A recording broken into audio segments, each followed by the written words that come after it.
Get in there, my son. Hello, everybody. How's it going? It's the Flying Pig here on Flying Pig United with another cheeky little Manchester United latest update news video for you with all the evening's latest goings on.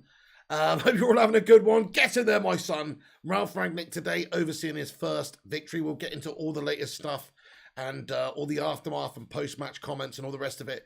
And also all the latest news in regards to Manchester United. So do us a favour at the start of this stream. Smash the thumbs up button on it. Give it a cheeky little like. Do get yourself involved in the live chat as we go along. It's a fully interactive show. Have your say. Get yourself involved. Also, if you're watching this on catch up later, then get down below in the comment section and get yourself involved in the comment section with your thoughts and opinions on anything we've discussed. Come on, United! How we doing? Let me just give a few shout outs to everybody in the live chat here. Bunch of legends getting in here late night. Abhinav Ketapol, what's going on? Peter Coveney there, Batman Night Fan, Mark Ashton, Playmaker, Spenglord Vivo, Ruthless Sausage, Cool Homies, Madhouse, and everybody else as well. Thank you very much for getting in here. Pleasure as always. So yeah, on the back of a really good win, Ralf Rangnick's first game in charge. Suck it, Crystal Palace. That's right. Crystal Palace getting absolutely sharded out there, which was great to see. It was almost like we metaphorically kung fu cantonade the shit out of them. But anyway, it was a very good game from Rangnick's men, considering he'd only just had one training session really to do anything. And he's just got to try and instill a difference of approach and play and obviously setup in the side, difference of formation, difference of approach in terms of up the pitch, pressing high up. It was actually evident to see in that first half. I mean, they didn't necessarily maintain it perfectly throughout the entire game, but certainly the first half approach was very much different to what we have seen recently. So get in there, my son. Bit of R&R action. Ralphie Rangnick doing bits. Let's give Ralf Rangnick, right at the start of this stream, a cheeky little rating out of 10 for how you think he performed today. Just as a manager, as how he set them up, his substitutions, all the rest of it. It's got to be a 9 out of 10 for me, really. I don't see how it could have been that much better. Maybe if we'd have ripped them apart 3 or 4-0 or something.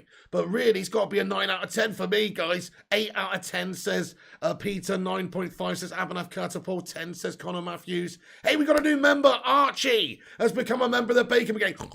Get in there, Archie. Thank you so much for becoming a member of the channel, mate. Everybody get your favourite channel member emoji in there and get a cheeky little soo in there for Archie. Thank you very much, Archie, for becoming a member of the channel, man. I appreciate that one. Get in there, my son. Legend, mate. Get in. Thank you so much. So 8.5 says Manhouse. Playmaker says 9.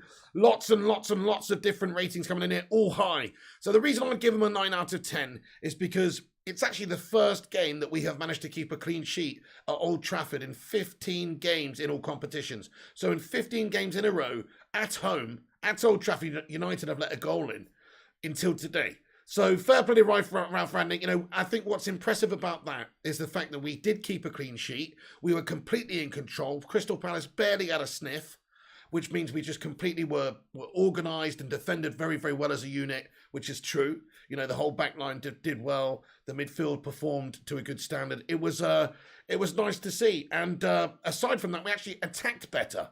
So we created a lot more chances. We were much more in the final third. We basically were camped out in their half for much of the game.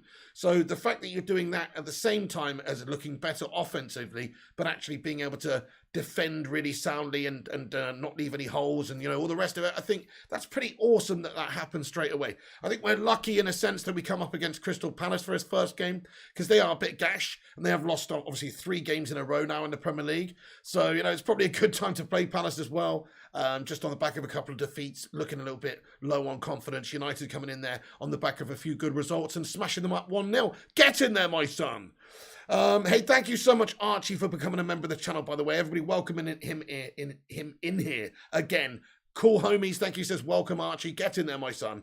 Hey, Rushmano, how you doing there, my son? Getting those goal emojis in there. He says we've got 30 likes on the stream. Yes, dads and lasses, do us a favour. Hit the thumbs up button if you're just getting involved. Also, give it a share on social media if you want to do that as well. Really appreciate it when it does that. Smash the share, smash the like, and get involved. Because this is all about reaction to the news and also to the game. This part would cover a bit more of the news in a bit. But right now, I just want to react to the game, get your thoughts, let you hear my thoughts on it. So I want to share this with you guys as well before we get into it, some of the transfer news and some of the latest goings on at the club. Ralf Rangnick is actually the first of 6 German managers in the Premier League to win his first game in the competition after Magath. Who's Magath? Klopp, Sewert, Farker, and Daniel Farker and Thomas Tuchel all failed to do so before him. Get in there, my son. Trendsetter. Hashtag R&R. Hashtag trendsetter. You know what I'm saying? Bucking the trend. That's what I'm saying. Anyway, so there you go. He's the first German manager to come in and win in the Premier League, mate. Get in there. What are you saying?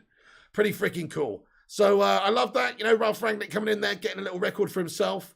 So Manchester United, the type of play, the difference in play, the way we approached it, high up the pitch, getting in their face, pressing them, closing them down, putting in real work, and also getting at them creatively, especially in the first half when we did create a lot of chances. Unluckily, didn't put any away. But Man United made, as you can see here, Man United made 77 passes in the final third against Crystal Palace, the most they've managed in any Premier League game this season. And Fred is at the forefront of this persistent verticality. So let's take a look at this stat by Fred. I mean, that's pretty impressive, by the way. So we made 77 passes into the final third against Palace, the most we've managed in any Premier League game this season. And of course, the man Fred at the wheel in regards to statistics. As you can see here, look, his game by numbers against Crystal Palace, 71 passes, 23 final third passes, 10 final third entries, 10 duels won, 7 tackles made, 7 ball recoveries, 2 fouls won, 2 clearances, 2 shots, 1 chance created, 1 goal. That's Fred for you, baby. Come on! What's going on with Fred lately? Last few games he's looked wicked. Maybe this new system under Rangnick as well is really going to benefit a player like Fred. He can get him back to being Shakhtar Donetsk Fred here. You know, that's the plan, like box to box, creating a little bit as well, maybe being a bit of a goal threat, but just aside from that, winning the ball, controlling things, giving it to his teammates and all the rest of it. Fred was very good again today, and of course he got the winner, which was very impressive as well. What a finish that is with his right boot. You what? Nobody was ready for that one. So, very impressive for Fred. Yes, absolutely. Fred, man of the match, says Peter Comfrey. I think so too. Who do you think is the man of the match for that game, actually, dudes? I think, yeah, Fred's got to be man of the match for me as well. He did score that wicked winner. Batman Night Fan says, Fred the man. Fred Energy says, hey, Ahmad. It is pretty ridiculous how much energy he's got. Ralph Rangnick was very impressed with Fred after the game. He said that Fred and Scotty almost perfect when the other team have the ball. So out of position, when we're out of possession, you know, just off of the ball where they should be and closing the opposition down and all the rest of it. He was very happy with both Fred and Scott McTominay there. And he also said in regards to Fred, basically he says, I think everybody loves Fred. You have to love Fred. He says, I've got to know him only 2 days now, but he's a sunshine. So he says that basically Fred is like a ray of sunshine. I think that's absolutely true, you know. I mean, you've got to say that Fred is a very, very likable person. He's very positive. He seems like he's positive as an individual, but also on the pitch with how he plays. He's definitely a driving force in terms of never giving up, having determination and, you know, keeping going and fighting for your team. I think he's always done that. Whether or not he's performed well or not, he's always really worked very, very hard. And there you go, Rangnick already warming to Fred, saying he's like a sunshine. So get in there, my son. Fred is incredible last few games, and let's hope that he can just be brilliant in a Rangnick system going forward in this new style, new look team. Maybe Fred would come into his own in this system. I think he's going to benefit from Rangnick coming in more so than just about anybody. Fred, but a big up to Dalot. Oh, definitely Peter Comrie. We're going to get into Mr. Dalot in just a moment. Madhouse says Dalot was solid, spot on. Dalot, Tellez, Fred for man of the match says, hey, Ahmad. Great shout, great shout. I didn't watch that, you know, Eamon Khalid, man. No, was it any good? Man United Hodge, man. Thank you so much for getting in here, Man United Hodge, with the $5 Aussie super chat, mate. He says, let's go. Fred's the next Kante, mate. What do you think, pal? You know what, Man United Hodge, I don't know about that. I mean, I think Fred's best suited to, like, getting proper... I don't know, I think he's almost better off not having most of the defensive duties in the midfield, if that makes any sense whatsoever. He is a defensive-minded player who can win the ball a lot, but I almost want him just getting up and down like a proper box-to-box, pressing the opposition hard, and also having somebody alongside him who's defensively sound too. But that's just my opinion. I think, you know, Fred is, like you say, I mean, he is a defensive-minded player. I don't really like Fred when he's just sort of sitting in front of the back line, though. I like him when he's getting forward and pressing people and just running at people and getting in people's faces. And, you know, United won the ball back an insane amount of time in the opposition box today, and that was a lot down to Fred and a lot down to a lot of the players, in all honesty. But by the way, thank you to Man United Hodge for getting his thoughts in there and the super chat in there in regards to Fred. Fred, the next Kante. What do you think, guys? Let's get a cheeky little soo in there for Man United Hodge from down under. We've got an Aussie legend in the live chat. But no, listen to this. Manchester United, this is quite impressive. Just listen to this. Manchester United won possession in the final third 12 times versus Crystal Palace, which is more than they've done in any Premier League match since the Sir Alex Ferguson era. No shit. No shit. Today's game, Manchester United won possession in the final third 12 times, which is more so than they've done in any Premier League match since Sir Alex Ferguson retired. I mean, it doesn't get any more glaring than that in terms of a change of mentality and a change of emphasis in regards to getting in the opposition third and pressing them. And, pressing them high up the pitch. So there you go. I think that is pretty impressive stuff. That's 8 years, says Jen Lowell. Ahmed says, oh my God, I know. Pretty impressive statistics when you think about it. I mean, look, Palace not the most impressive side, but regardless, he's come in here. He's had 1 day. He's had 1 day to work anything at this club and change anything around. And he's managed to get us winning possession in the final third more so than we've done since the Sir Alex Ferguson era. So I would say that he's ticked the box off of, successful start. I think he's ticked the box off of giving the fans a bit of excitement and a bit of what's to come, and obviously he's bold enough to sort of, adapt the team. Obviously have Rashford and Ronaldo up top there as well, working in tandem. He's bold enough to change the team to the point where, we're playing completely far up the pitch compared to what we were. Essentially, he's not had that much time to change personnel, to change all that much. But in terms of the fundamentals, where we're going to sit, what the mentality is going to be when we haven't got the ball. We're going to press the opposition. We're going to close them down as a unit. We're going to swarm on them. And when we got the ball as well, it seemed like we had a clear emphasis to be more direct. We were getting it wide a lot, whipping balls in. Dalot and Tellez were overlapping and had a lot of free reign to attack down those wings. It was very, very impressive just in general to see Man United play a different type of football in such a short space of time. That's what I would say. But yes, Gaming Simp, how you doing there, my friend? Great to see you. Timmy T says McTominay played decent today, but Van der Beek with Fred. Listen, I personally think McTominay is a decent squad player. That's pretty much it for me. I don't think he's the one for me starting in the big games. You're coming up against Chelsea, coming up against Barca in the Champions League or whatever it may be. I don't think McTominay's the go-to guy. I don't think he's necessarily technically good enough. I would rather see Donny van der Beek or somebody with more technical abilities in that instance. But certainly as a squad player, Scott McTominay's got a place in the squad for me because he does fight for the team in the right way. He is still young. He has been part of the furniture for a while with this club. And I respect Scott McTominay. But at the same time, I don't think he's a world-class player by any means. He would have to step up and improve quite a significant amount to be considered in that sort of sentence. But there you go. So Manchester United pressing more, winning possession more in the final third more than we have done since Fergie. Happy bloody days, guys. Ralph Rangnick has a short time to do anything at United. He's impressed with flying colours on the first game anyway. A lot left to do, of course. We've got Young Boys on Tuesday. Great game for him, actually, that one, because we've already got Champions League qualification secured. We're already top of the group. So we can actually just experiment to fuck in that game, and it just doesn't even matter in regards to the result, really. Of course we want to win the game. Of course he wants to get in that winning run, which we probably will win the game. We should win the game. We've got a bit of revenge to get against them, but ultimately, it's like a meaningless game. So it's perfect for him to try a few things out, maybe give some opportunities to some other players. I really like the fact that he put Elanga on at the end of the game. He knows that United's all about bringing youngsters through. He also played Greenwood as well at the end there, but he put Elanga on, and that is brilliant. I love to see that. I don't think we have given youngsters enough of an opportunity this season. There's a few players that have gone out and loaned, people like Laird, Ghana, all the rest of it. I mean, some of these players could have been given chances. Twanzebe, some of these players could have been given some chance. Not that he's that young, but you know what I mean. We could have probably done with them actually. So either way, Rangnick's done well, and he looks like he's going to be somebody that's going to stick to that philosophy at United of blood in youngsters, giving people opportunities, and keeping that sort of that history going, that tradition of producing your own talents. So let's hope so. I mean, it's early days here. This is what he said about Mason Greenwood. He said, in regards to Mason Greenwood, he did so well at the start of the season. I think he scored 3 or 4 goals in the first 3 games. He said he's a very gifted homegrown player, and I would love to give him more game time in the future.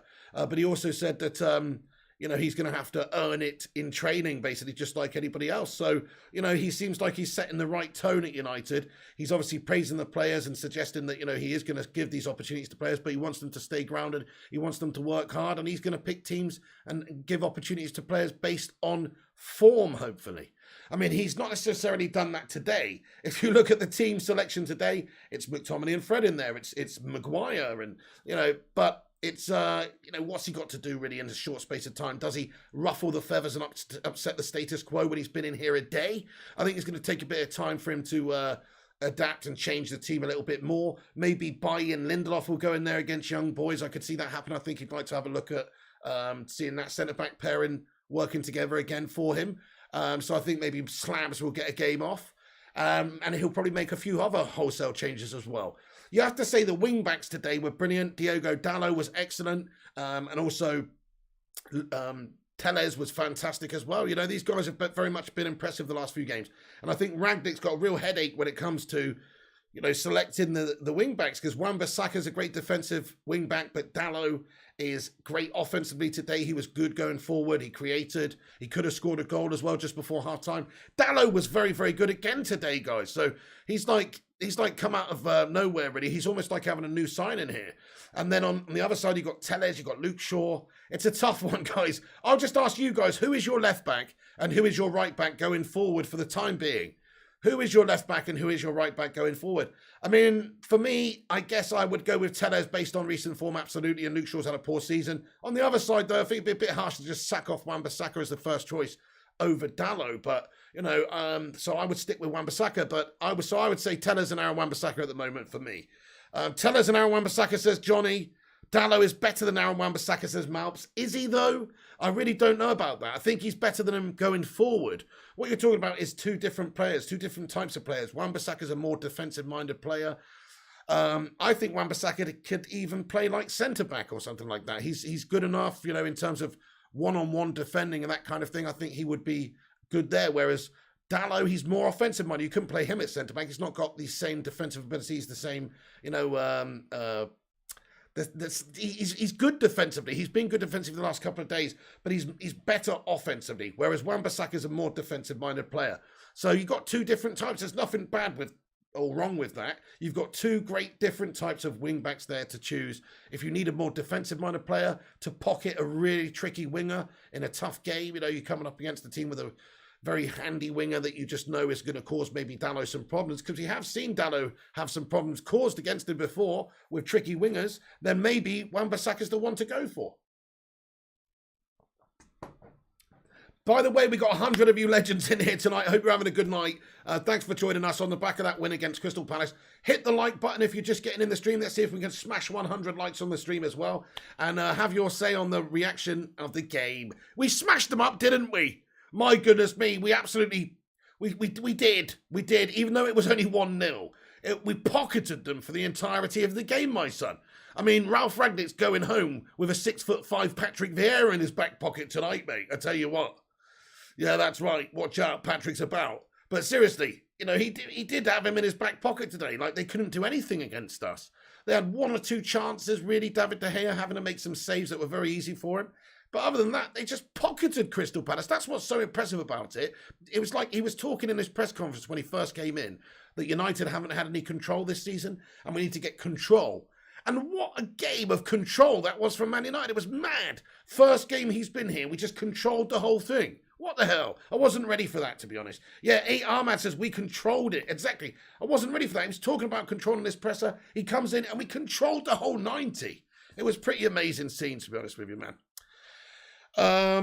A-Bub says people held down Wan-Bissaka because he worked in a different system. Freestyle FC, things are more structured and defense is better, so we need the attack on the wing. And Wan-Bissaka won't work as well going forward. Well, if you're talking about like a 4-2-2-2 system like this, something with Rangnick, with flying wing-backs overlapping as well, with the free reign to go wide, and then you've obviously got your midfielders dropping and covering in the middle and stuff, then yeah, definitely I'd say Dalot is going to get you more opportunities maybe created for your team going forward. He's just got a better delivery and he seems to be able to skin a defender a bit better also and get into those dangerous positions, get that extra half a yard. Wan-Bissaka, he's a little bit more of a headless chicken when it comes to crossing and getting the ball in. He's not terrible at it. I think he could definitely improve. And let's not write off the spider just yet. He's still so young. He can improve that aspect of his game considerably. And if he does, ultimately, he's a defender. Ultimately, what do you want your defenders to do? You want them to defend. And nobody works harder as well than Wan-Bissaka, you know. Him and Fred and these people like that, nobody disputes the work rate of this man. He is ran himself into the ground many a time, many a game for Manchester United. I've seen him. He absolutely gives everything out there for United. So I've got no problems with him. I think that, you know, he will be a very good asset for Ralph Rangnick this season. He is young. There's no bad thing to have competition. If Dalot ends up being his favourite choice, fine. We've just got two good right backs then. So it's good news, guys. It's good news that Wan-Bissaka is potentially being kept out the side, just like it's good news that Luke Shaw's potentially being kept out the side, because it means we've actually got competition now and a couple of really good players in each position there, so get in there. But let me just give you some more reaction to some of the players after the game. So Ronaldo sent a little message just about 8 minutes ago or so that said Manchester United, he tweeted a little post on Instagram and it just says, "Step by step we stand united." Get in there, my son. Ronaldo, 373 million Instagram followers. That is insane. That is actually insane when you think about it. But anyway, Cristiano Ronaldo, step by step we stand united. Get in there, Cristiano. Also, Fred reacted half an hour ago on social media with a social media post with a picture of him smiling, surrounded by his teammates. Very nice picture of Fred smiling his face off. And he says, "What a magical afternoon. Thanks God." Get in there, Fred, you absolute bloody legend, mate. Bloody love this guy. Honestly, what a great performance. What a great few games he's had. Let's hope it continues. I think he has been misused to a large degree a lot of the time, you know. I think if he was more used like he was at Shakhtar, more as a box-to-box player, then I think, yeah, he would absolutely be have been better. Diogo Dalot, we got some information. We got some quotes from Diogo Dalot after the game, who also had a great game. He said, "It's difficult to change anything in 2 or 3 days." He says, "I mean, we have to have our self-motivation as we come to these games and fight for the club, fight for the fans. The last 2 or 3 games, we had good results, so we wanted to keep the momentum. The fans have done a lot, especially these last 2 games at home. We want to keep going, we want to keep winning, and hopefully with clean sheets." And he also reacted to Fred and Fred's winner. Diogo Dalot, when asked about it for MUTV, he said, "He is the underdog. Everybody can criticize him, but he keeps his head clean. He goes inside the pitch, and every game he gives everything that he has. That is what this club is about. Even if you lose a ball, even if you lose a shot on goal, you're always going to try next, and you're always going to fight for the team. That's what we want. Players like that are what we want." And he's absolutely right. To be fair, I'd rather have somebody like Fred, who works his socks off and might not be as technically gifted as somebody necessarily like, I don't know, Paul Pogba or something like that, who dawdles around a little bit much and doesn't seem that into it. You know, in all honesty, that's kind of what I think. So, yeah, I'd rather have somebody like Fred than somebody like Pogba in that sense. Pogba is technically 10 times the player that Fred is. But is he as consistent? Is he as, you know, is he somebody that's going to fight as hard for you or work as hard for you for the team? I don't think he is. So there you go. Fred is much that sort of player for us, though. So there you go, Dalot and Fred and Telles and a lot of the team all looking really, really good today. Very much enjoyed what I saw. Hey, we got a super chat here. It's from, hey, First Class Gamer, how you doing there, my son? I hope you're okay, mate. First Class Gamer says, "I swear we took a £500 bet Arsenal would beat United." You're gonna have to talk to Zamiasi about that. Zamiasi, here he is with an £8.99 super chat. £8.99 super chat, my son. Thank you so much, Zamiasi, for a sick sticker of a pair rolling around laughing again.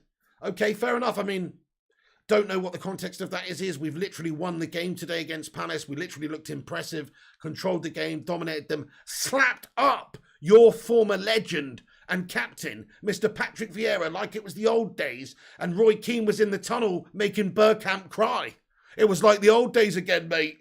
You know, I see you out there, you. I see you out there every week, you. You know, it was like that, my friend. Don't forget it. Patrick Vieira was crying at halftime, my friend. There was actually a tweet on social media. He was crying in Lidl supermarket after the game. Just so you know, your big man, your captain, Patrick Vieira. So, anyway, saying there's nothing to laugh at really, apart from your ex-Arsenal legend getting spanked up by United. Get in there. Thank you, Zane. Thank you, Zane, for the super chat. Let's get a su emoji in there, everybody, for Zane.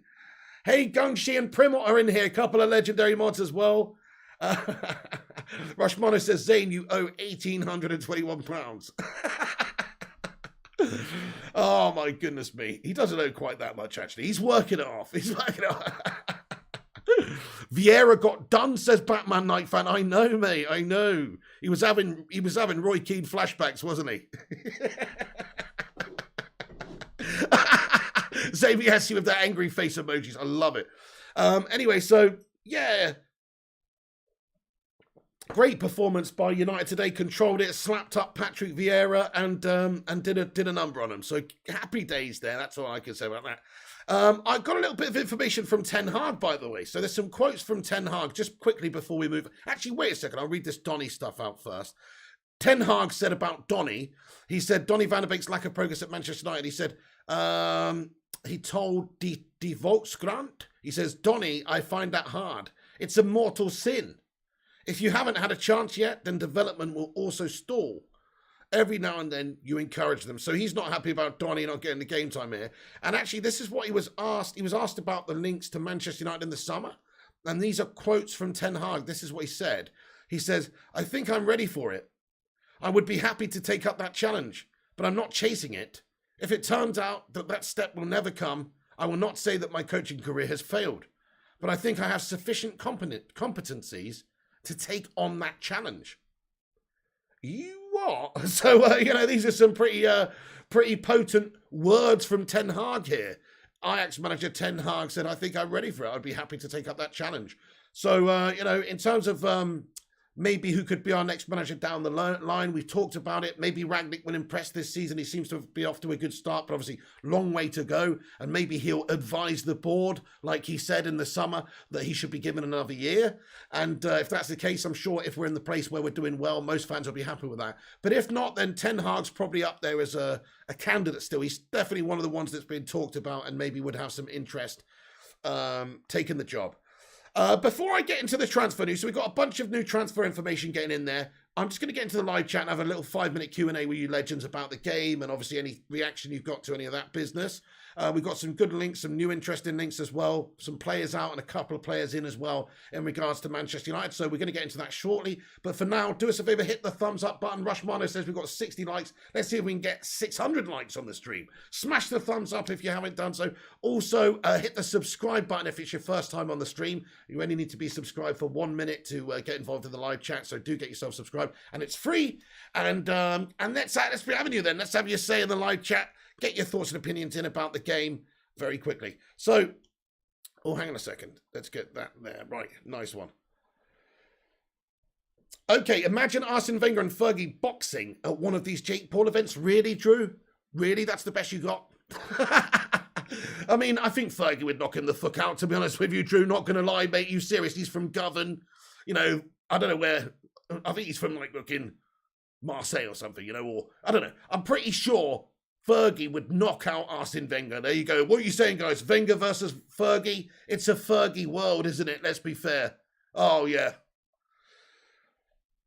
Anyway, Easy says up and have Kettle. Definitely Fergie all the way. Fergie all the way. Anyway, Paul comments, I'd like to see Elanga start midweek with Donny and Bailly. Yes, Paul, now you're talking, my son. I agree with you entirely. I think Rashford should be the guy to make way in that team, really. If Cavani's back fit as well, I'd give him a game, if he is back fit, which is a big if. Sancho, what did you think of Sancho's performance today? No, I thought Sancho did really well. In fact, after the game, there was a lot of people I see slagging him off. I thought he did okay. I didn't think he did badly. And in fact, he had more touches in the final third than any other player for Manchester United today. So it's not like he was terrible, but he just, maybe he didn't set the world alight, make anything happen specifically that impressive, but he was decent. I don't see where I see a lot of people just saying he had a bad performance. I didn't see him having a bad performance. I just thought he was pretty decent. I would say that Rashford looked, if anything, worse, in terms of his contribution to the team. He was still working hard, still did okay. But I would say that, if anything, Rashford was a little bit more, looked a little bit more disappointing.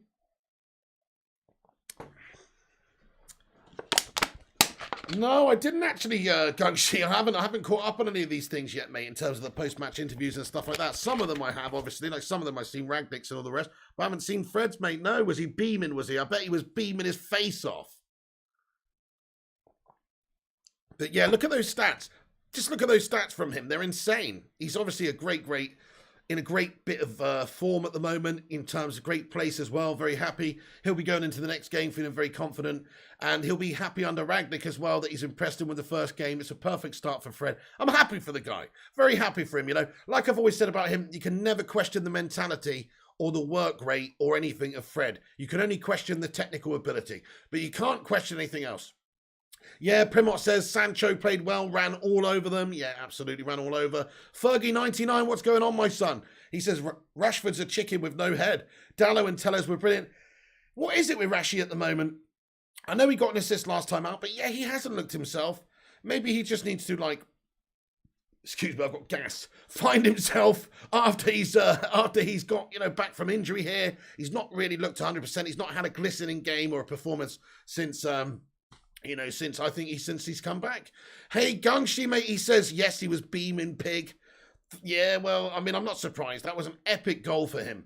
Especially because he said it with his right foot as well. There's a little quote from Rangnick here, actually, which is funny. Listen to this. Rangnick said this. He says, I had to ask my assistant coach if that was Fred's right foot. I thought he could only shoot with his left. I'm happy for him. So, yeah, he was just as surprised as anybody else, obviously, that he managed to get it in with his right boot, never mind his bloody left. I can't remember. I know he has scored for United. I remember him getting a goal. Was it in the Champions League not that long ago? I can't remember now. It's bloody few and far between anyway. Fred does not pop up that much and score goals for Manchester United. So it was a pretty special one for him to get it on his right boot as well. So yeah, Ralph Rangnick, great comment from him there. Said he had to ask his assistant. It's like, wow, is he right-footed or what?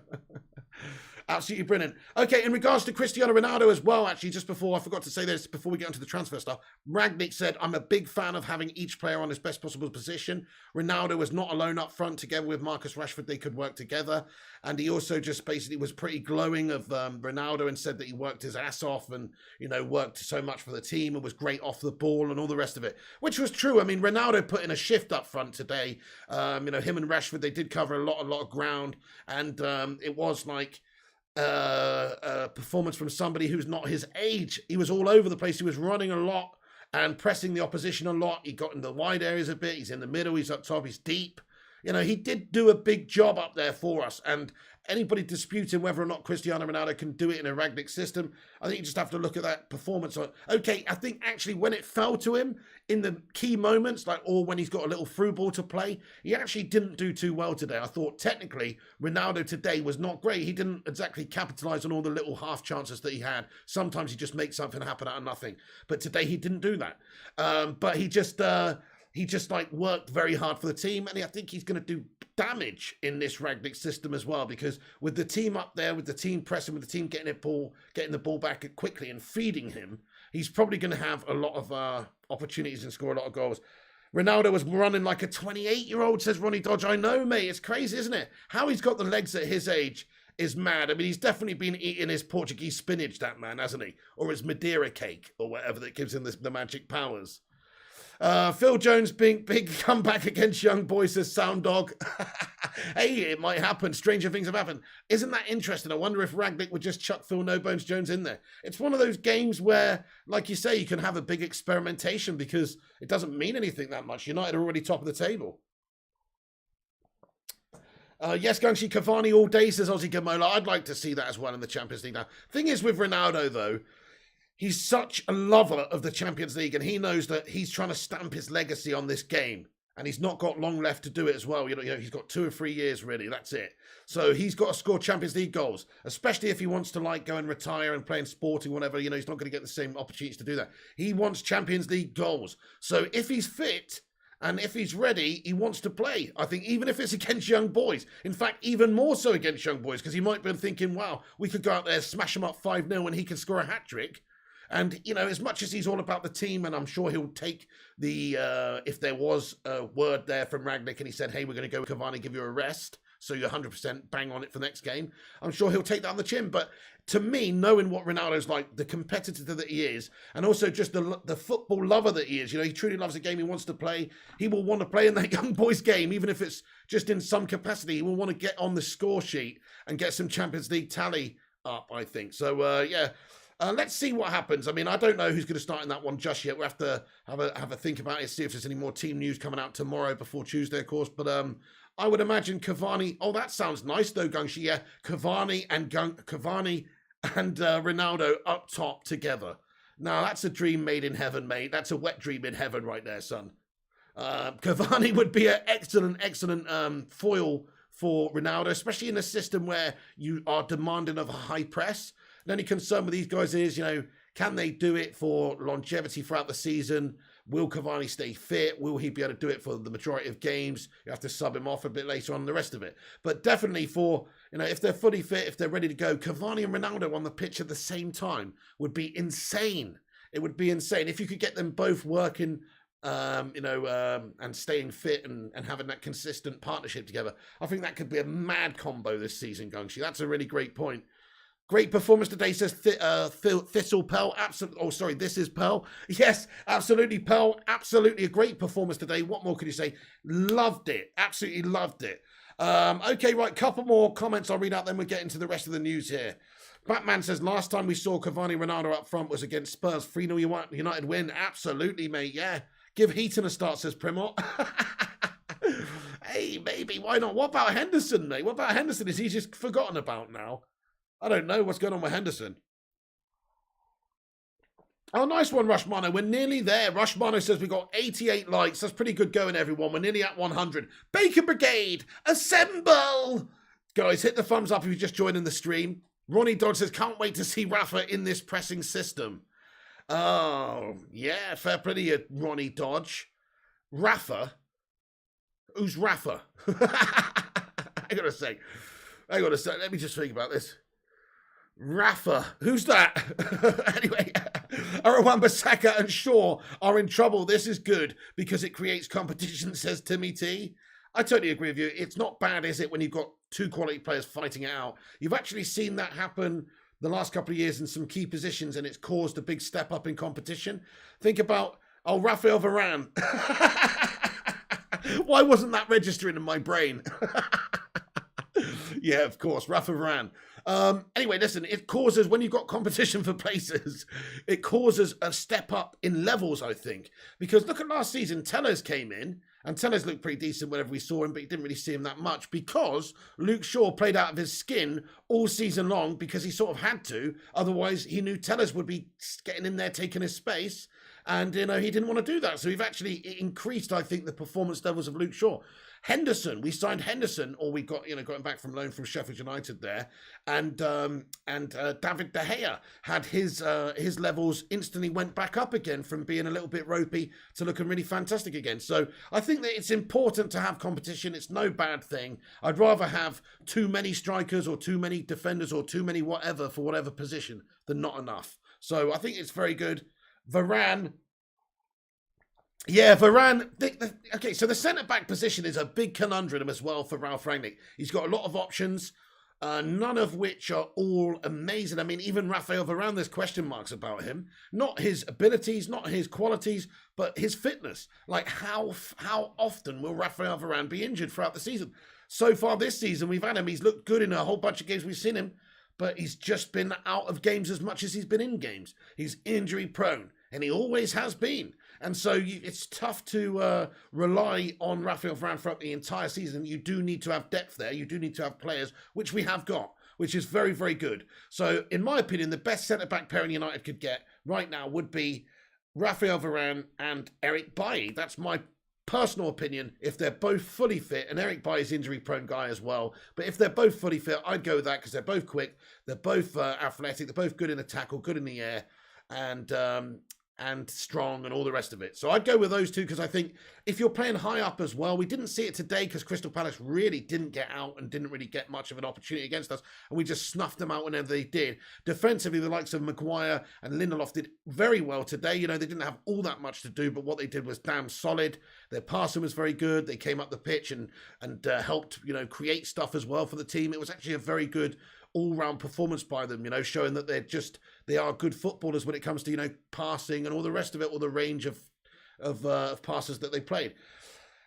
But if they get caught on the break and there's a ball over the top and you've got Mo Salah or whoever, Jamie Vardy or whoever on the counter, and they put a ball over and they're running in behind, I'm not convinced that Maguire's going to win that foot race, you know. And if you're playing up on the halfway line and you're high up and you've got your defence on the halfway line and a ball comes over, then you're going to be in trouble with Slabby. Whereas with Bailly and Varane, they've got the pace to get back. And so I like them because they're quick and physical, and, you know, I think they'd be a good combo. But what do you guys think? Who would be your centre-back pairing going forward? Who do you think Rangnick should choose?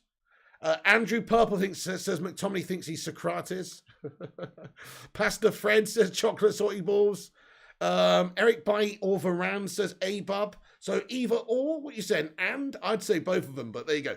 I mean, Maguire was good today, but for me, I still say hashtag Maguire out because I'm just not happy with his levels this season. We'll see how he does under the new manager. He obviously did stick with Maguire today, which is one of my only annoyances about the team performance today. Not that Maguire didn't do well. It's just that I would have liked to have seen him select it based on, you know, the last few weeks, and I don't think Maguire's looked good enough to be played in this game. But he did play. He is the captain. He is a big name player. And obviously Rangnick's given him a little bit of faith. They give him an opportunity. And he looked solid today. So I wouldn't be surprised if it's Maguire going forward, in all honesty, because he's the one of the highest paid players there. At the centre-back, you know, second highest paid player at centre-back, I believe, after Varane. And he's also captain of the side and all the rest of it. So I hope he makes a decision about that, but I don't think he will. We'll see. Varane and Bailly or Lindelof, says Gungshi. Yes, indeed. Bailly and Lindelof, if Varane, if fit, then Varane, says Batman Night Fan. Isn't it funny? None of us want Mags. Weird, isn't it? Yet Solskjaer wanted Mags and Rangnick's played Mags today, but none of us want Mags. Maguire was good today, Batman Night Fan. I'm not saying that. I'll give credit where credit's due. Whenever he's shit, and I tell you, he's been shit so many games this season. In fact, I said it so many times, I'm almost sick of saying it. But before today, he's pretty much made a mistake in every single game, and it's cost us either a goal or a goal conceding chance, which it hasn't been a goal because De Gea saved us or something. But in every game, today was not that case, though. He actually was as solid as a damn slab today.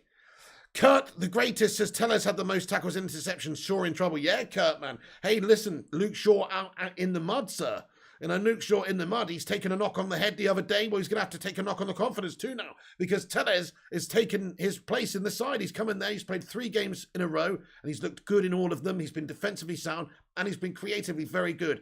And Shaw this season was not up to standard. Ralph Rangnick knows as well. Like previously, he said some comments about Luke Shaw, which were not all the best. He's sure he's going to give him a new chance, though. I'm sure he's going to give him a fresh chance like anyone. But Tellez is definitely ahead in the pecking order right now. That's just how it works. He's had 3 good games in a row. He's done it for Rangnick as well in the first game. Rangnick will have some faith and belief and want him to play, I think, in the next game. The only saving grace for Luke Shaw, of course, is that it's the Champions League game coming up next against Young Boys. And so Ralph Rangnick might just chuck him in there if he's fit, just to, you know, give him a game and also check him out and also to give Tellez a rest. So that is the only thing we might see. We might see a few of these players that, you know, they're not going to play at the weekend, but they might play midweek in against Young Boys. You're excited for our next meeting against Chelsea, Ronnie, at Old Trafford in the new year when have the system settled in. We're going to smash them up, dude. I like your style, man. I'm excited for that too. It will be interesting to see how we do against a big team, one of those guys at the end of the season. So Rangnick's going to have had a good 3 months to work on things. 3 or 4 months, actually. It's the 5th. He's going to have 4 months to work on things before we play a top 6 side again. It's pretty awesome, really. So we've got to play Man City on the 5th of March. And until then, the run's pretty damn favourable. So he can work on a lot of things. It'll be interesting to see what a Manchester United team looks like against the top teams. because we saw how we looked like under Ole Gunnar Solskjaer against Chelsea, Liverpool and City, and it was not great. Of course, actually Carrick for Chelsea, which was okay, but it was still, we were the second best team in terms of like who's on the front foot and all the rest of it. But against the new look Manchester United side under Rangnick, let's see how those teams perform against us this time. Hopefully it'll be much, much better. Champions League though, says Drew Who. What do you mean? Okay, well, we've got the Champions League games. Obviously, when does that start again? Like the middle of February or somewhere around there, I think. So, yeah, I'm not really counting that. I'm just talking about league games. Like, we don't have any tough games until March 5th, where we got Man City. Yeah, you're right. You're right, Amit Kumar. He says the next 10 games are going to be crucial for the top 4 spot. Must win 8 or 9 out of 10 of them. I believe that. I think if you look at the fixtures, we can do that as well. But we have to win 8 or 9 out of 10 of them, really, in order to have a chance at challenging for the title. Secure maybe top 3 or 4. You've got to be looking at getting most of these games won, because they're all games that we should be winning on paper, really. And you can afford to maybe lose the games sometimes against the top teams away at Chelsea, or even the shitty Liverpool and City games. But you can't lose against the Palaces or the, these types of teams. You've got to get the wins. So really hope that Rangnick's able to balance it out, because he's got to get results, but he's also got to, get this team playing a certain style and a certain way as well. So I really hope, that he can do that. Really hope they can do that. Right then, West Ham might be tricky, says but that's so true, isn't it? Right, you've got us onto a good segue there, my friend. So West Ham, you said it. West Ham may be tricky. They've been doing absolutely fantastic recently. Let's talk about this. So this is it. An ex-West Ham employee insider, has dropped an update regarding West Ham United's interest in bringing Jesse in. So the club insider revealed that West Ham will start talks with Manchester United forward regarding a move to East London in the coming couple of weeks. That's nothing that exclusive really, but it's just some inside knowledge supposedly in regards to West Ham and, them having an interest to sign Lingard. But what's also come out tonight as well, not tonight, but recently, as I said a couple of days ago, Eddie Howe and Newcastle United have made Jesse Lingard their number 1 target, of course, for bringing in this January transfer window. They're prepared to make him the highest paid player at the club and give Jesse a fat payday to have him play for them. So, yeah, I mean, listen, it's a great opportunity for Jesse, I think, because he can go there, be a big player, get paid a lot of money, and Newcastle probably will be making strides over the next couple of seasons. I don't think they're going to get near the top anytime soon. It's going to take them 5 transfer windows at the very least to even get competitive for European spots, I think. That's not that quick to do it. I don't think it's that quick to do. But they will spend in January. They are going to have a shopping list. Jesse Lingard's on that shopping list. There could be a little bit of a shootout. There's £12 million worth of valuation going around on Jesse Lingard at the moment because of the length of time that he's got left on his contract. It's running out. He can leave on a free in the summer. And so, you can't ask for that much money for Jesse Lingard. You can get about £12 million for him.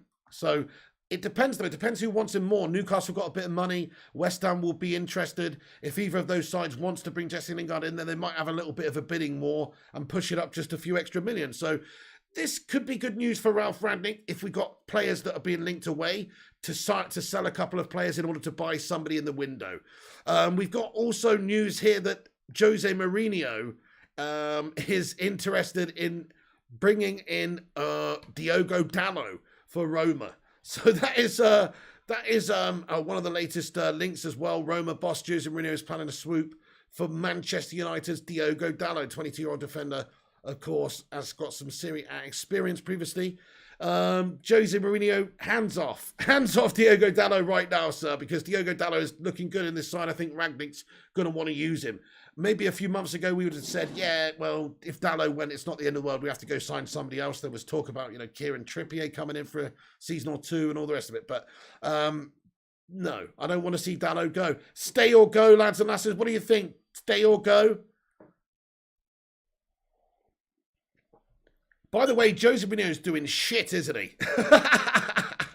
Isn't he doing shit? Go and have a look at the Serie A table right now, guys. He's doing fucking guff, mate. Let's have a look at the Serie A table real quick. Oh my goodness, he's in 7th place with Roma. They had a really good start to the season as well, didn't they? They must have just fucking imploded or something. I don't know. But they're in 7th place on 25 points. But the 4th place, Atalanta, are on 34 points. They're actually 9 points off of 4th place already. That is filthy. Jose Mourinho has shattered the dead. I mean, shattered the bed. Or shattered the dead. Either way, is Jose Mourinho dead? Is he dead as a manager in the terms of, is he a dinosaur? Is he a fossil? Is he extinct? Is he something, is something lingering around from a bygone age? You know what I'm saying, guys? I feel like maybe Jose Mourinho has had his day. Every dog's has his day. Jose Mourinho's day lasted a lot longer than most dogs. But ultimately, I think he's just about had his day now. It seems like he's kind of left behind. You know, this whole new system, you've seen Pep, what he's done with that tiki-taka style. You've seen what Klopp's done and what some of these managers have done with their more sort of gegenpress style of system. And Jose Mourinho's still back there playing this, defensive, dreary, horrible, slow, defensive-natured football. And it's not even that effective anymore. It used to grind out effective results, but these days, it's just not. I mean, I'm not actually watching Roma this season. I don't know if they've been offensive or defensive or not, but I'm just talking about my experiences from when he was in the Premier League, United manager, and previously. So, obviously he has had sides which have attacked a lot before. Look at his Real Madrid sides. They set goal records and all sorts. But it's a special team. I mean, with Roma, I think he's underachieving again. You won 3 trophies at United, says the special one. I mean, you did. Hey there, Lynette Giggs. How you doing? He has had his day, Pig. He won't win another trophy, says Chrissy J. I don't think he would either, unless he gets a plum job. Like, Jose's such a big name and such a big character that if a big job does come up, even if he gets sacked from Roma for having a mayor, that he could still be in the contention for getting a big job. So, it's possible that he could get a big job and do well. Jose did win us 2 trophies, Karen Kennedy. Absolutely. That's a fair point. Fair point. Good point there, Karen. Daniele Moredu says, Un Capitano Francesco Totti. Well, there you go. Absolute legend of Roma. Fair play, man. Some people say I look like a bit of a fat totty. I've had that before. Some people have come in and said, hey, you look like a fat totty. Anyway, Eddie O2, how you doing there, Eddie? Hope you're having a good night, my son, as well. Hey, we've got over 100 likes on the stream. Get in there, my son. Let's be having you. Where are you? Thank you, everyone, for doing that and smashing the thumbs up button. I don't know if I am streaming tonight. Probably not, Ahmed Mohammed. I'm actually really tired, mate. So, I streamed late last night. I didn't get to sleep until like 8 a.m. because my body clock shattered. I only had about 3 or 4 hours sleep. Then I had to get up and get ready for the watch along. And I'm just fucking shattered, to be honest with you. I might stream, but I might not. So, yeah, but if not, I'll definitely stream tomorrow night on the FIFA Action Late. So, yeah, but I might do it. The Flying Totty, says Kyron Kennedy. Josie is done, says Liam Grogan. Oh, no. I kind of agree. Listen, respect him. Nobody can really deny what Jose Mourinho has done in the game. He absolutely blitzed through the game of football. Think about his path to where he's got to in football. It's pretty crazy. He wasn't even a football player or anything. I'm pretty sure, correct me if I'm wrong, but I think Jose Mourinho got his start in football being Bobby Robson's translator at Barcelona. Is that right? And he was just like his translator initially. And then what happened? Well, he obviously he spoke to Bobby, gave him some opinions, some advice. Bobby saw a lot of potential in him, and then so he did got his coaching badges and all the rest of it. Learned from Bobby Robson. Bobby even let him manage a couple of games. Like Bobby even let him take over a couple of games for the club and stuff like that. I think that's pretty incredible. But I just find that miraculous that he came into the game from outside of the game as a translator, and then got a job and was able to do what he did to the point where he's getting professional athletes, all these players to respect him like no other and to play his style of football. Like, nobody can deny what he's done. He's a trailblazer. Jose Mourinho is a trailblazer, but now he's a dinosaur. But previously, what he did at Porto was insane. And then what he did at Chelsea was also insane, to be fair, for a young manager coming in there and dethroning Fergie and all of that. He definitely did very, very well. So nobody can deny Jose's credentials and a treble at Inter Milan, what he did at Real Madrid. He still managed to wrestle away a couple of titles away from the best Barcelona team of all time as well. So this is a very impressive manager. Let's give credit where credit's due. But Eddie O2 put it in there and said that he's a Josesaurus Rex. But fair play to him. He's a good coach. Hey, what's going on there, G with United Game? And I am good. How are you doing tonight, mate? Yes, lad. Get in there. Johnny says, the game has changed in the past 10 years. If Fergie came back, he would also struggle. He called himself the special one and then developed a knobhead attitude. Fair point. the game has changed and he's been left behind. He has been left behind. That's the truth of it. Right, okay, I've got a little bit more information to get into, guys. So Mourinho is supposedly interested in bringing Dalot in, but I don't think we're going to be letting Dalot go anywhere. Newcastle are supposed to make a bid for Jesse Lingard soon in the transfer window as well when it opens up in regards to Jesse Lingard, as are West Ham. That's the latest. Okay, so this is quite interesting. So there's a few bits of links from players who are linked to Manchester United from Barcelona, you know, like Barcelona players. They're trying to get rid of a few players right now. So people like Ousmane Dembele, even Coutinho has been touted as somebody, you know, that's been offered around. Not saying we've got that interest there. So, you know, also De Jong. De Jong is supposedly a target for Manchester United. Or, you know, these are just speculative links that we're reading online. Just so you know. So I personally think that Ralph Rangnick will go into the transfer window and he'll look for some players who are not necessarily the highest of names. Like, you know, we've had links to Kimmich, for instance, because he's a Ralph Rangnick player, signed previously. He knows him. He's worked with him. But he's Bayern's player. He's not going to go anywhere, I don't think. It's not that realistic. But players like, you know, you're talking about Amadou Haidara. There's a big link to him. £32 million is what he's reportedly valued at. £32 million. Amadou Haidara. We've also got a £50 million link to Aston Villa's John McGinn, which has come out recently as well, which, I mean, listen, John McGinn's a good player and all that, but £50 million? I mean, no.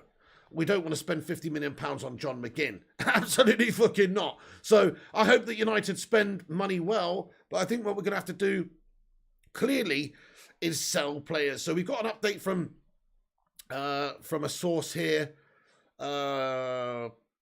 Pete O'Rourke here, who's just given us some information in regards to Rangnick. He personally doesn't think that that Manchester United will sign anybody for various reasons, just because we spent a lot of money in the summer, and with Rangnick, the 6-month job that he's got, it's kind of a special circumstance where he's in an interim capacity role, and you know, he's in an interim capacity role, and of course, has he really got free reign to just open up the bank balance and spend huge money in the January transfer window? Maybe, but probably not. But Amadou Haidara's linked, John McGinn's linked. John McGinn is a good player, to be honest with you, Jarvis Cocker. I think he is good too. Yeah, Gio says, I love McGinn. I think he's a good player too. We could do a lot worse than John McGinn. But £50 million? I mean, £50 million for John McGinn? Crikey, mate. Nah, says Ahmad, I wouldn't mind seeing JWP, says G-Wolf United. Okay, so James Ward-Prowse, yeah, fair enough, mate. I mean, he's a great set-piece specialist. Great. I mean, I'll tell you what, something, you've reminded me of something today, G-Wolf, I really liked. There was one point today where we get a free kick, and you've got Bruno Fernandes, Cristiano Ronaldo, and Alex Telles all standing over it, and you're just like, wow.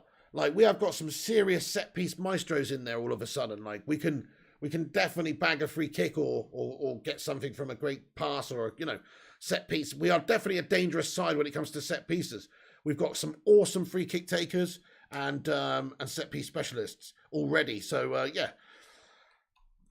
Oh, what's this? Oh, Rush Mana with an update here. We got another transfer update. Thank you so much. Juventus want to add reliable striker in January to provide their fortunes and have identified Manchester United ace Edinson Cavani as a target. According to Tuttosport, Juventus are very interested in Edinson Cavani, seeing as he's not really playing at Manchester United, and we've almost got a surplus here. We do have a surplus here, don't we? Let's be honest. I mean, not necessarily if we're going to play a 4-2-2-2-2, 4-2-2-2, because, you know, if we can have Cavani up top with Ronaldo, maybe that would work really, really well. And then you've got Rashford coming in there, Greenwood coming in there, and all various players who can sort of play deputy, Martial even. So it could work out pretty well. But if you're not going to do that, then Cavani's, you know, is he going to get the game time? Is he going to get the game, the opportunities that he need? Juventus not had the best starts to Serie A. I don't think so. They are currently in 5th place as well. They're 7 points off of 4th, so they're looking to do something a little bit special to get somebody in, maybe to change around their fortunes in January. And they're looking for a goal scorer, and Edinson Cavani might fit that bill. He's done it in Serie A before when he was at Napoli. So, hey, look, I wouldn't rule it out. I wouldn't rule it out only because he doesn't play that much for Manchester United anymore, and he's such a big player. He doesn't have much left in his career. I don't know. I think he would be pretty happy at United if he's going to get opportunities now under Rangnick. And I think under Rangnick, actually, Cavani could be a beast. If you think about his work rate and how he presses anyway and just sort of what he does for the team, I think he would absolutely relish playing in a Rangnick side. So there you go. Also, Manchester United are linked with another player, Donnarumma. Donnarumma's out of sorts there at PSG. He's not getting opportunities. Obviously left for a free in the summer, joined there. He's only played 7 appearances so far this season because obviously they've got Keylor Navas as well. Keylor Navas is playing some of the games too. So it's kind of like, well, they've almost got too many good keepers there. There's talks that Donnarumma could be a successor for Davide De Gea one day and Dean Henderson could be sacked off. So there you go. Donnarumma is a tank. I think so too, MCFC. I mean, you talk about somebody that he got the player of the tournament in the Euros. He was pivotal in that, obviously, penalty. In fact, he's pretty much one of the best penalty stoppers I've ever seen. Like, and if you look at some of the major incidences he's had where he stops penalties, it's like he seems to have a real natural ability to do that, which I think is a very good skill for a goalkeeper to have as well. But, in general, just other than that, he's a beast. I mean, this is somebody that he's breaking on the scene as a goalkeeper at 16, 17 years of age in Italy. And, playing for Milan and just doing awesome stuff for AC. And at 16, 17, that's kind of unheard of, really, for goalkeepers. I mean, David De Gea, we signed him at United when he was 18, 19. And I remember us playing him, to be fair, as a young lad. But he wasn't quite ready. He wasn't really ready. Donnarumma's a sort of a beast. De Gea was physically not quite there to begin with. But Donnarumma, yeah, pretty incorrect, pretty insane. In fact, he got 250 appearances for AC Milan. And kept 88 clean sheets. But he didn't agree a new contract with them in this summer. He's gone to PSG on a free transfer. He was named the player of the tournament in Euro 2020. But he's had to share game time with Keylor Navas this season. And as a result, he's only started 7 matches. So, yeah, it's seemingly alerted Manchester United, who are now believed to be looking at Donnarumma, candidate to replace De Gea long term. But this is all just pure speculation. At the end of the day, they've got 2 top keepers, though. We've got 2 top keepers right now. We've got Dean Henderson. We'd have to get rid of him first. And also, De Gea's still here. But actually, as a long-term successor, I think Donnarumma would be perfect because he's still so young and he's a great keeper. And if he's unhappy there, then some team's going to end up with a really good keeper once he transfers away from PSG. If he's unhappy there, then somebody's going to end up with a good keeper, aren't they? Right, okay, so lots of new links, guys. John McGinn becomes the latest Manchester United transfer target as Ralph Rangnick eyes a £50 million move for the Scotland star. That's one of the latest articles, and that's doing the rounds tonight. Amadou Haidara is also set to be United's first signing of the January transfer window, apparently. They've got a £32 million release clause on him in January, so you can get him for 32 mil. Sources in Germany say that Rangnick have already spoken to Haidara's agent Volker Struth, and that a deal is all but agreed. So that's one of the latest reports. But hey, look, like I say, take it with a pinch of salt. We always don't report on anything like it's anywhere near done until it's actually being worked on. And at this moment in time, it's not. There's nothing official or anything. In January, would be nice if United signed somebody like that because we are struggling in that area. And it would be nice if we sold a couple of players too to generate some cash and free up some space. Guys, 143 you legends in here. Smash the like button. I'm going to get into the question and answer section of the stream now. We're going to get into the live chat. Have your say. Let me know anything you would like to discuss. But there you go. That's pretty much the latest links. You've got all sorts of various players linked to United at the moment. Ousmane Dembele. You've got also, which I don't really want, you've got players like Haidara linked to the club. McGinn linked to the club. Various different midfielders. Mukiele as well as another right back's been linked to the club. Various different links, lots of pretty much any player that's ever played for RB Leipzig. Even Timo bloody Werner is being linked to Manchester United. Timo Piggin Werner. Guys, Werner, yes or no? To me, it's a big fat stinking no. Listen, he is decent. Actually, before he signed for Chelsea, I wanted Timo Werner. I remember thinking, yeah, look at his stats over in Germany. Seeing some games in the Champions League and stuff, I'm thinking, yeah, he looks mint playing on the last man, getting him behind Pacey. Looks like a German Michael Owen. But as it turns out, not very much the same finishing ability as Michael Owen. This guy couldn't hit a fucking barn door if he was standing outside of it, my son. He's Adam Air. So, yeah, I don't want him. Nah, everyone says no. He's the German Nicholas Bentner. He's a meme, sir. So, no, I don't want him. Okay, let's get into the live chat, guys. Thank you, everyone, for listening to me ramble for an hour here. Like I say, do hit the thumbs up. Do subscribe if you're new. And get in the live chat now for the final portion of the stream, baby. Timo, no. Haland, yes, says Primark. Great shout. You know, Rangnick's getting that €10 million bonus if he gets fucking Haland in there. Nah, he's already rubbished that and said that's not true. But it would be pretty cool if we could somehow get Haland. Hell no, says Gungshi. No, says Eamon Barrett. I don't want him, but he might be different under Rangnick, says Batman Knight fan. Fair point. I mean, okay, fair enough. Yeah, that's a good point. Hey, listen, if Rangnick wanted to sign him, you'd have to respect his vision. But I just think, based on what we've seen so far, nah, not good enough. Eddie says, Voot, 3 games is not long enough from at a top club, in my opinion. He has to keep it up. Who's that? What did Vootinator say? So, Vootinator, Vootinator. Where's he at? He says, Jarvis, hi, mate. I can't see the comment. I can't quite see this comment. G-Wolf says, apart from the goal, what was your best highlight of the match, says G-Wolf United. Apart from the goal, my best highlight of the match, it was probably seeing Ralph Rangnick celebrate. I mean, I guess then, you know, that is actually part of the goal. So my best moment of the match other than the goal, I mean, you know, I don't know. You've sort of flummoxed me there. I guess it's just the general first 20 minutes of the game. I think that was very exciting because United were high up the pitch. United looked changed in how we were set up. And we were pressing at them. We won the ball back a lot. We were in their faces. It was all Manchester United for the first 20, 25 minutes of the game. And that's probably my favourite moment of the game. I know it's not really a moment, but the spell of the game, the first 25 minutes of the game, it was like a new revolution at Manchester United had taken place. It had only been a couple of days since he's been here. We don't need another striker, says Last Avenger. Need a DM. Fair point, Last Avenger. But in a year's time, we will need another striker. We will need to go and get Haland or something like that in a year. Not right now, but I think Cavani's definitely going to be going in the summer.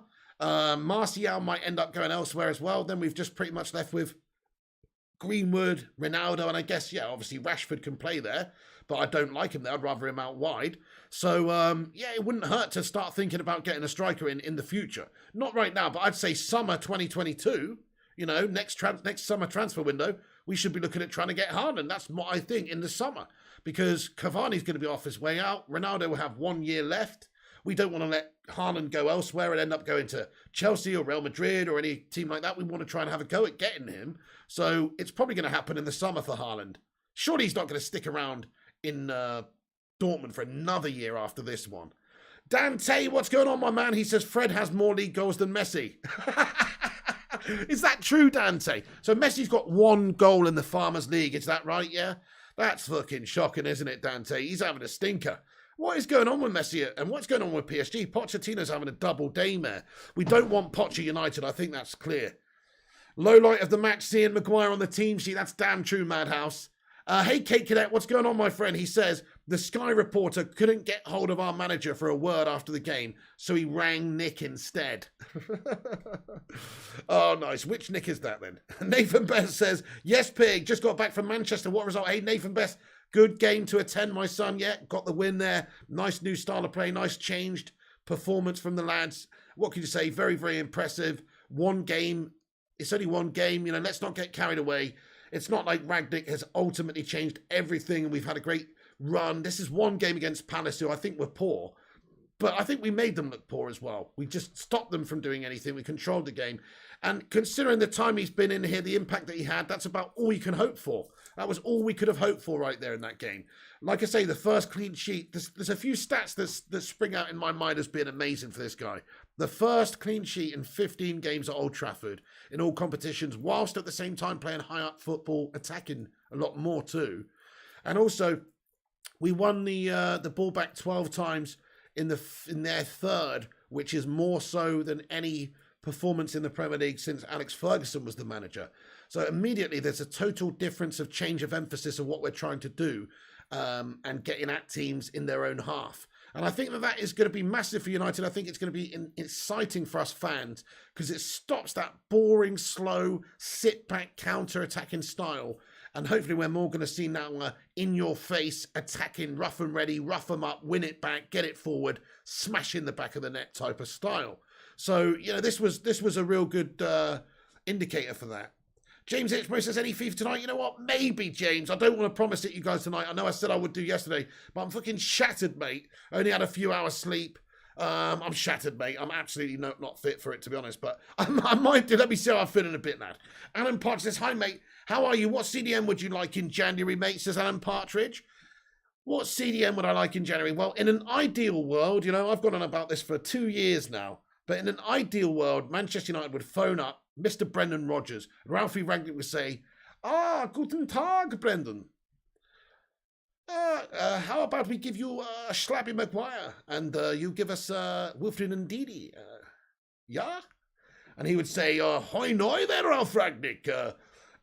You're a wonderful guy and a beautiful technician. We'll take Slabby Maguire off your hands. No, in all honesty, that would be brilliant. I think Wilfried Ndidi would be immense for us. Honestly, I think that's all we're missing is a Wilfried Ndidi in our team.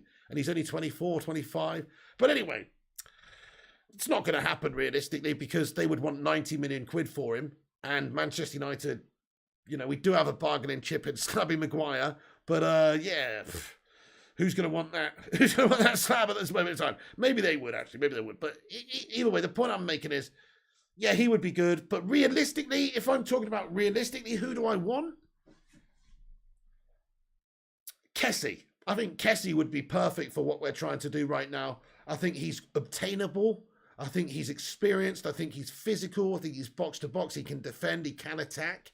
So for what we were trying to do in a Rangnick system, I think Kessie would be pretty fucking good signing. And it's actually pretty realistic at this moment in time to get a player like that. Whereas, Ndidi's nowhere near as realistic. Ruben Neves says Last Avenger 85. Yeah, fair enough, mate. Absolute past master extraordinaire, lad. No Africa Cup of Nations players piece as Madhouse, which is a fair point, I guess. Brendo Rogers looks like a bad guy from a comic book. Yeah, it's kind of annoying when your Africa Cup of Nations players have to leave for January, sometimes. But then again, it's not that much of a big deal, really. Yes, Ray UK, hello, says Pig. When Fred scored, I jumped up to celebrate and my Sunday roast dinner went flying. I could not stop laughing. My dog eating my dinner. Well, that's the only time when you're not too pissed off that your dinner's gone on the floor. Mate, fair play to you, though. Lynette Giggs says, get a CDM from Bundesliga who is not known but good. Well, I think that's pretty much this Amadou Haidara guy, isn't it, that we're linked with RB Leipzig, because I didn't know much about this guy, obviously, other than from, FIFA and stuff, and just seeing him. But, I don't watch the German league that regularly, so, I'm not going to know all the intricacies of the different players and stuff. But Haidara, he's a good young talent. He's only 23. He's well lauded. That's all I really know about the guy. He's a athletic box-to-box type player, defensive-minded, but this is from what I understand, So, yeah, definitely a decent player. He's only 23, plays for Mali national teams, had a couple of impressive seasons at Leipzig. Yeah, he's good. He looks pretty good. He looks like somebody that would be good for us in the future, absolutely. Zachariah's another great opportunity, another great shout as well. 420 Crusaders, I like that, my friend. Yeah, that is definitely possible. Dennis Zachariah, he's been linked with us a lot as well. Another physical central defensive midfielder who can run around. Thank you, Eddie O2. What about a Jimmy Garner recall? Interesting. Well, he scored the other day, didn't he? Against, was it... I can't remember who he scored against now for Forest, but yeah, I mean, maybe, but I don't know. I think we've got to go with, well, maybe. We've got to try something else, don't we, in the midfield? We can't stick with McTominay and Fred. Even though they were okay today, and even though Rangnick said they both did pretty much more or less what they wanted perfectly, I still think we need something more technical in there. Neves is, as someone said, Neves is a great shout, Batman Night fan. I would love to get Ruben Neves in the club as well, because he's tenacious and he's a great pass master as well. Eddie O2 says Fred Gadavids. I love that. Hey, Jarvis Cocker says Sander Burge is the perfect midfielder of United. Great talent, to be fair. Sander Burge, Jarvis Cocker, respect. Nathan Phelps comments, Zachariah after their loss today. Nah, says Nathan Phelps. I didn't see that, but fair enough. I mean, listen, you can't judge it on one game anyway, Nathan, to be honest. I mean, we've seen many a game. I remember, what was that game where Rafael Varane had two stinkers at the back in one game against an English team in the Champions League and stuff like that. You can't just base it on one game. Nathan Best says, think Wan-Bissaka could be in trouble. Dalot has looked solid defensively and provides a better option going forward. Great shout, Nathan Best. There's no better example of what I just said, actually, than Dalot. Because if you highlight Dalot's one game against Villarreal earlier in the season, you'd say he was a terrible right back. But recently, he's looked fucking great. And that's what I'm saying. And I think you're right, Nathan Best. Wan-Bissaka has got contention because this guy's better going forward than he is. And I think Rangnick values that a lot. Garner banked against my local team, Peterborough. That's the one, Nathan Best. Yeah, he's got one against Peterborough. There you go. Respect. Yeah, he's doing well now. Here he had a bit of a ropey start to the season, but he's settled in now and he's looking better. And, he scored the other day and he's a good player. He's a good player. I think he's got potential. Hey, Luke MUFC, man. Thank you so much for the £5 super chat, Luke. Get in there, my son. Let's be having you. Where are you? Everybody get a super chat emoji in there for Luke. Thank you. He says, Rangnick is the first ever German coach to win his first Premier League game. So, come on, get in there, my son. Yeah, darling. Das ist prima. Yeah. No, you're absolutely right. That's true. He is the first. So 6 have done it before. No, sorry, 6 have managed in the league before. And he's the only one of them to win that opening Premier League game. So that's pretty fucking cool. He's come in there. He's got that German record there already. Aaron Wan-Bissaka needs to convert into a centre-back. That could happen for 20 Crusaders. Or even, I think you're actually onto something there, mate. I actually think that he could do that well. His one-on-one defending is good. He's not the most physical in terms of like aerial battles and things, but he's a strong lad. He's not a little wimp. He's not short. He's got to be 6 foot, right? So I think he could do that. I honestly do think he could do that. Dante says Shaw needs to watch his back also. Teller's looking sharp. Definitely so true, Dante. Shaw's out the team for me. Teller's is next name on the team, one of the first names on the team sheet for the next few games. I think Shaw might get a run in the Champions League game against Young Boys, but, I think Teller's is in there for the next big game in the weekend. G-Wolf United Gaming gets a hell yeah in the live chat, and Mikata gets a hell yeah in there. Nice one. Wan-Bissaka needs to improve on the ball, says no toes. Definitely. That's what's letting him down. Is going forward, his delivery, his passing, his range of passing is not there, is it? Dalot's better at that. Yeah, we have a new emoji cake today. Yes, we do. Hell yeah. Hey, we got 125 likes, says Rushy. Let's see if we can get 150. We got 150 legends in here. Do us the honor of smashing the like. It boosts us up on the YouTube algorithm and it helps us out significantly with the YouTube. So do hit the like. It's free to do. It takes you just but a second. It's all I ask, my friends. Cheers. And also subscribe, actually. I also ask that too. Oh, and also click that bell icon to get the notifications when we post. Jadon Peter Karamalis, welcome in the stream, says, I think Luke Shaw will have to probably play elsewhere. He won't play much under Rangnick. Maybe so. We'll see. Rangnick has said some things about Luke Shaw in the past that he's not exactly overly keen on him. Lynette Giggs says Tellers is better than Shaw. Right now, I'd say that's definitely true. Nathan says, don't know about Wan-Bissaka. Dalot has been decent last few games and Teller's been better. I personally think Wan-Bissaka is the one for me going forward. Honestly, I'm going to be honest. I think Wan-Bissaka defensively is sound and he works so hard for the team. I have been impressed with Dalot last couple of games, but I don't want to just write off Wan-Bissaka just because Rangnick's come in. I think let's see if Wan-Bissaka can adapt and turn into a good wing-back who can create. Griffo says Aaron Wan-Bissaka at centre-back would be dreadful. He benefits from most of the full-back where the attacking player has to go inside because he's otherwise dribble the ball out. Yeah, but that's because he plays right back though, Griffo Chaz. If he played centre back, then he'd obviously have to learn that new role. I mean, you can't expect he'd have to adapt. Personally, he's not a centre back, is he? He's a right back. But I'm just saying, if you look at his one-on-one defending, his aerially, how he jumps up and gets in the air, and he comes in often and squeezes tight with the defence and, operates as a centre back sometimes for good anyway. So I really honestly, I see what you're saying, but I think if you give people training and time to adapt, then, it's why not? Why not? Our biggest problem is Maguire, Lindelof and McTominay, Matic. It's working at the moment, but I'm not saying we should do that, by the way. That's what somebody else said in the comments section, just to be clear. I didn't say that. Somebody else said that. But I personally think that it could happen. I mean, he has got some of the attributes that you would want. He's quick. He's got great one-on-one defending. He's great in the tackle. These are good attributes for a centre-back. You know what I'm saying? So, but yeah, he's not going to do that. I mean, for a start, we've got 5 centre-backs at the club already. So we're not like we're trying to get somebody else in there at centre-back. No way. We've got Bailly and Lindelof and Maguire and Varane and Phil No Bones Jones and Twanzebe on loan and Mengi. Like, definitely we don't need to make Aaron Wan-Bissaka a centre-back. I think what he needs to do, we need to make Wan-Bissaka an actual attacking wing-back as well. A defensive wing-back that can attack. That's what I'm saying here. Different horses for different courses. Sometimes you want a more attacking player. Dalot's your man. Sometimes you might want a more defensive player. Wan-Bissaka's your man. That's a good problem to have. But I still think that Wan-Bissaka can improve a lot. He's 22. And yeah, Wan-Bissaka in a back three as a centre-back would be mint. That's a good point as well, like playing the right centre-back there. That's a good shout, Cake. See what I'm saying? You see, it's not just as clear-cut as that. Maguire and Lindelof look much better today. Spot on, Rushmano. Very solid, very organised, very good on the ball, bringing it out, playing those balls over the top. Some of them very nice ones as well. Yeah, in a back three, he could be okay, but in a back two, I don't see it, says Griffo Chaz. Fair one. I don't see the necessity to do it right now. But I still think, he's a good defender overall. 4 of the centre-backs are shit, though, says 420 Crusaders. That is the problem. You don't believe he can get good at attacking picks, says Jay Subi?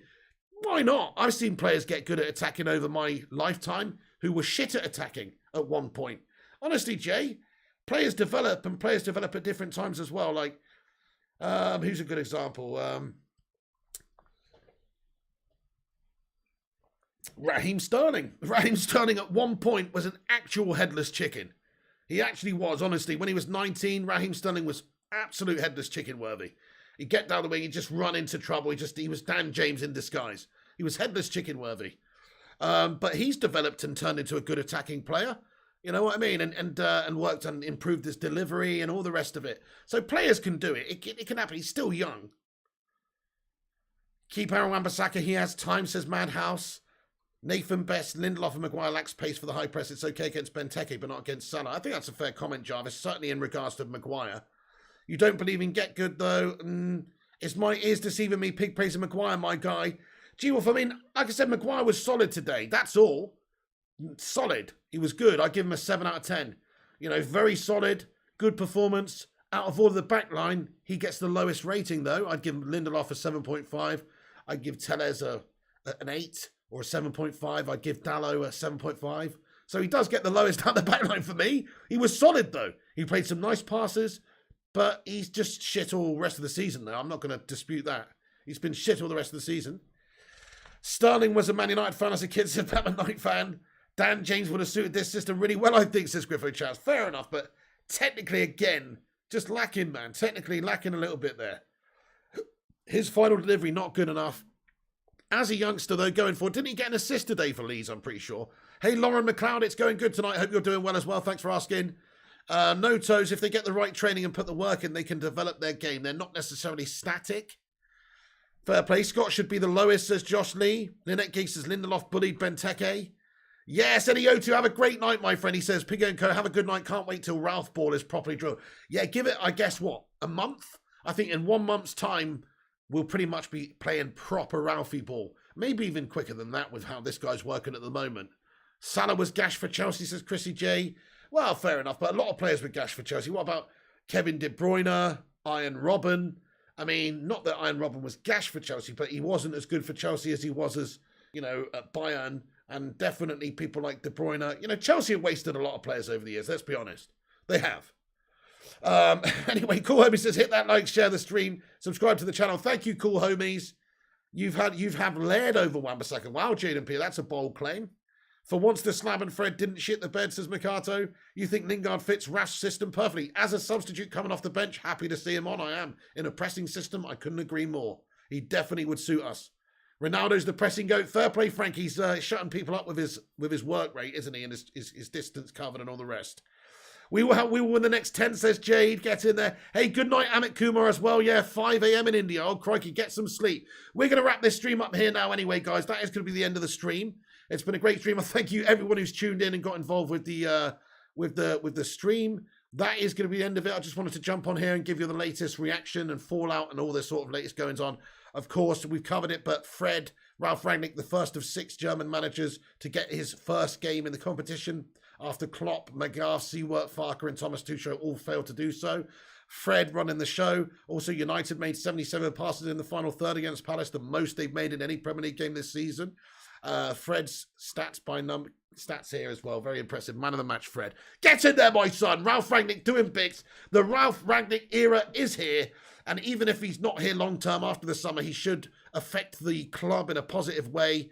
And, but I'm expecting, I personally expect he'll be quite good. And I think that he'll get this team playing good stuff and will be a much more attacking force. And, it might not all go away. We might not win all the games. We're going to have an adaptation period where we might have some holes at the back and we do have some vulnerabilities in our team. But things are looking positive all of a sudden. Things are looking positive. A fresh breath of fresh air, says United Prodigy. Absolutely. The title is ours, says Madhouse. Yes, absolutely. Max Arendt's Chelsea wasted De Bruyne too. Absolutely did. Yep. Salah as well. Eddie O to have a good night. Madhouse. G Wolf United as well. Take it easy. Says, check the vid, bro. I sent you and let me know what you think. Okay, G Wolf United. I shall do that, my man. Johnny says, any good stuff on Netflix? I watch Squid Game now. Squid Game's pretty damn good, mate. I enjoyed a bit of Squid Game. Don't know if you've seen it. You probably have. Anyway, Johnny United Prodigy, MH, Your Absolution, Rush Marno, G-Wolf, Jarvis Cogger, everyone, do hit the like before you go. Let's see if we can smash 150 likes. Hit the subscribe if you're new. And I'll see you tomorrow for all the latest news. I might do a FIFA stream in a bit, but it's already 11:30 and I'm pretty munted, guys. I'm tired tonight. I think it's best I just rest up and get back at it with a fresh ep tomorrow, dudes. Max Arendt's John Evans as well, First Class Gamer. He says, did you know the opposite of a breath of fresh air is a smelly fart? I didn't until now. Makato 420 Crusaders, Tommy Hartman, G Wolf, Owen Thorne, Jaden Peter, Gungshi as well. Get in there, my son, Primot, the Vutinator, and everyone else. That's it for me. Thanks for watching, and I'll see you on the next one. Take it easy. Come on, United. Come on, Ralphie, baby. Let's be having you. Rah, rah, rah, rah, rah, rah, rah, Ralphie Rangnick. I want your football and I want your defence. Me and Ralph will write a bad romance. Rah, rah, rah, rah, rah, rah, rah, rah, rah. MUFC, Ralph Rangnick romance. Get in there, my son. Come on.